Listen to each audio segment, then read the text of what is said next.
Hey guys, welcome back to my channel History of Historical Places। इस video में हम आपको भारत की धरोहर और प्रेम का प्रतीक ताजमहल का संपूर्ण जानकारी देंगे। भारत के आगरा शहर में यमुना नदी के किनारे सफेद संगमरमर से बना मकबरा को ताजमहल के नाम से जाना जाता है। इस मकबरा को शाहजहां ने अपनी बेगम मुमताज महल की मृत्यु के बाद उनकी याद में बनवाया था। इस ताजमहल में शाहजहां का भी कब्र है। इतिहास के जानकारों के अनुसार कहा जाता है कि मुमताज महल ने मरते वक्त मकबरा बनाए जाने की ख्वाहिश जताई थी, जिसके बाद शाहजहां ने ताजमहल बनवाया। इसके 4 कोनों में 4 मीनार हैं। इसको बनवाने के लिए शाहजहां ने बगदाद और तुर्की से कारीगर बुलवाए थे। ताजमहल के बनने का काम लगभग 22 साल तक चलता रहा और इसमें करीब 20,000 मजदूरों ने योगदान दिया। ताजमहल को 1983 में यूनेस्को की विश्व विरासत स्थल के रूप में नामित किया गया था। यह लगभग 17 हेक्टेयर 42 एकड़ परिसर में फैला हुआ है।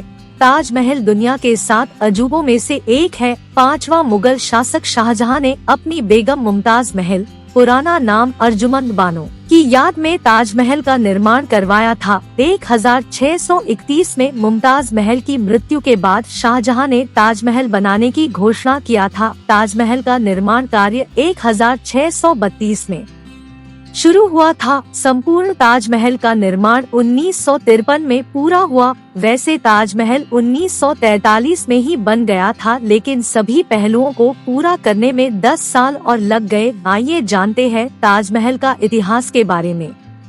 शाहजहां का 30 साल 1628 से 1658 का शासन काल रहा। शाहजहां एक बहादुर और बुद्धिमान तथा दूरदर्शी शासक था। इनके पिता का नाम जहांगीर तथा इनके दादा का नाम अकबर था। शाहजहां को 4 पुत्र दाराशिकोह, शाह शुजा, मुराद बख्श और औरंगजेब थे। 1627 में जहांगीर की लाहौर में मृत्यु होने के बाद प्रजा की मांग पर शाहजहां को सिंहासन पर बैठा दिया गया। शाहजहां के शासनकाल को मुगल वंश के स्वर्णकालीन युग के रूप में जाना जाता है।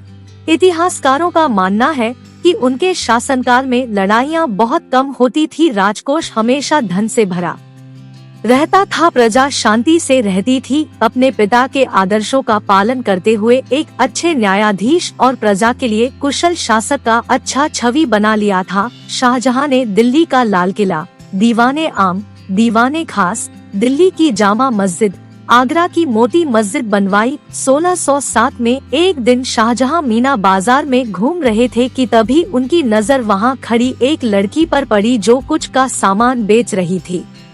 मुमताज की खूबसूरती शाहजहां के दिमाग में इस कदर बस गई कि वो मुमताज का पीछा करने लगे। कुछ समय बाद शाहजहां को पता चला कि जिस लड़की का वो पीछा कर रहे हैं उसका नाम अर्जुमंद बानो बेगम है, जो कि उनकी मां और रानी नूर जहां की रिश्तेदार है। शाहजहां का मोहब्बत इस कदर चढ़ चुका था कि वो खुद को रोक नहीं पाए और उन्होंने तुरंत अपने पिता जहांगीर से सामने अर्जुमंद बानो बेगम से शादी करने की ख्वाहिश जाहिर की। शाहजहां की बेगम मुमताज महल की मृत्यु कैसे हुई ये जानते हैं। शाहजहां और मुमताज के 13 बच्चे हो चुके थे। मुमताज अब अपने 14वें बच्चे को जन्म देने वाली थी।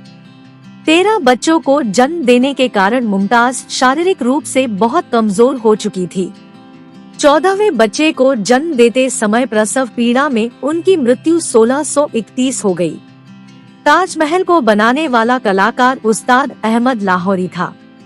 ताजमहल के अंदर की वास्तुकला के बारे में, यह सफेद संगमरमर पत्थरों से बनी एक बहुमूल्य ऐतिहासिक धरोहर है जो कि भारतीय, इस्लामिक, मुगल और परसी वास्तुकला का बेजोड़ नमूना है।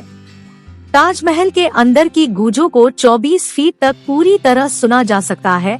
सफेद संगमरमर पर कई प्रकार की नक्काशी तथा हीरे जोड़कर ताजमहल की दीवारों को सजाया गया है। ताजमहल के निर्माण में मुमताज महल का मकबरा मुख्य है। इसके मुख्य कक्ष में शाहजहां तथा मुमताज महल की नकली कब्र मौजूद है। इस मकबरे को बनाने के लिए ताजमहल के ऊपर गुंबद की छतरी तथा मीनार का निर्माण किया गया है। इसके निर्माण में लगभग 28 अलग अलग तरह के पत्थरों का इस्तेमाल किया गया है, जो कि हमेशा चमकते रहते हैं और कभी भी काले नहीं पड़ते। कुछ पत्थरों की खासियत है कि चांद की रोशनी में चमकते रहते हैं और पूर्णिमा के दौरान पत्थरों के चमकने से ताजमहल की शोभा और भी अधिक बढ़ जाती है। ताजमहल के विभिन्न हिस्से के बारे में। पहला, मकबरा। मकबरा लगभग 42 एकड़ में फैला हुआ है। यह चारों तरफ से बगीचे से घिरा हुआ है। ताजमहल का केंद्र है मुमताज महल का मकबरा। यह इस मकबरे के ऊपर बहुत बड़ा गुंबद इसकी शोभा बढ़ा रहा है। दूसरा, गुंबद। मकबरे के ऊपर सफेद संगमरमर के गुंबद मौजूद है। यह गुंबद उल्टे कलश के जैसा दिखता है। यह कलश फारसी तथा हिंदू वास्तुकला का मुख्य तत्व है। तीसरा, छतरियां। गुंबद को सहारा देने के लिए इसके चारों ओर से छोटे गुंबद के आकार की छतरियां बनाई गई है। इसके आधार से मकबरे पर रोशनी पड़ती है। चौथा, कलश। इस कलश पर चंद्रमा की आकृति है, जिसकी ऊपरी आकृति स्वर्ग की ओर इशारा करती है। चंद्रमा की आकृति तथा कलश की नोक मिलकर त्रिशूल का आकार बनाती है। पांचवा, मीनार। ताजमहल के चारों कोनों पर 40 मीटर ऊंची मीनार है। यह मीनारें ठीक उसी तरह है जैसे मस्जिद में अजान के लिए मीनारें बने होती है। यह चारों मीनारें हल्की सी बाहर की तरफ झुकी हुई है। इस झुकाव के पीछे कहा जाता है कि इमारत गिरने की स्थिति में यह मीनारें बाहर की तरफ भी गिरे, जिससे कि ताजमहल को कोई नुकसान ना पहुंचे। आइए अब जानते हैं इसके बारे में कुछ रोचक तथ्य। द्वितीय विश्व युद्ध तथा भारत पाकिस्तान युद्ध 1965 और 1971 के समय ताजमहल को कपड़े और बांस की लकड़ियों से ढक दिया गया था ताकि इसे दुश्मन के हमलों से बचाया जा सके। इस काम को करने में पुरातत्व विभाग को लगभग 20 दिन लग गए थे। इस मकबरा को बनाने में करीब 8 अलग अलग देशों से सामान लाया गया था और इसकी निर्माण सामग्री ढोने के लिए करीब 1500 हाथियों का सहारा लिया गया। आपको बता दें कि ताजमहल का डुप्लीकेट औरंगाबाद, महाराष्ट्र में मिनी ताज के नाम से मशहूर है, जिसे बीवी का मकबरा भी कहा जाता है। शाहजहां ताजमहल की तरह एक काला ताजमहल भी बनवाना चाहता था, लेकिन इससे पहले उसके बेटे औरंगजेब ने बंधक बना लिया, जिससे उसकी ख्वाहिश पूरी नहीं हो सकी। ताजमहल जाने वाले रास्ते में जो फव्वारे लगाए गए हैं वह किसी पाइप से नहीं जुड़े हैं, बल्कि हर फव्वारे के नीचे एक टैंक बना है। यह सभी टैंक एक समय पर भरते हैं और प्रेशर पड़ने पर इसमें से पानी निकलते हैं। इस मकबरा को बनाने में 22 वर्ष का समय लगा था। इसका काम 1632 में शुरू हुआ और पूरा खत्म 1653 में हुआ। ताजमहल बनाने में 20,000 से ज्यादा मजदूरों का हाथ था। कुछ इतिहासकारों का कहना है कि शाहजहां ने उन सभी मजदूरों का हाथ कटवा दिया तथा कुछ को मरवा दिया था जिन्होंने ताजमहल का निर्माण कराया था। शाहजहां ने यह सब इसलिए किया कि ऐसा भव्य मकबरा और दोबारा ना बन सके। 1983 में ताजमहल को यूनेस्को विश्व धरोहर स्थल घोषित किया गया। विश्व का 7वां अजूबा ताजमहल है। आपको एक बात जानकर आश्चर्य होगा कि ताजमहल लकड़ियों से मिलकर बना हुआ है। यह एक ऐसी प्रकार की लकड़ी है जिसको मजबूत रहने के लिए नमी की जरूरत पड़ती है और यह नमी यमुना नदी से मिलता है इन लकड़ियों को। एक और आश्चर्य होगा कि ताजमहल कुतुब मीनार से 5 फुट ऊंचा है।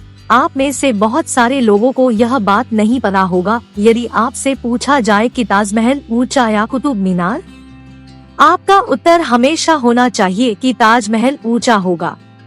ताजमहल का रंग बदलता रहता है। सुबह गुलाबी, रात को दूधिया सफेद और चांदनी रात में सुनहरा दिखाई देता है, लेकिन बढ़ते प्रदूषण के कारण ताजमहल का रंग हल्का पीला पड़ने लगा है। इसलिए सरकार के आदेश अनुसार इसके आसपास डीजल पेट्रोल पर रोक लगा दी गई है।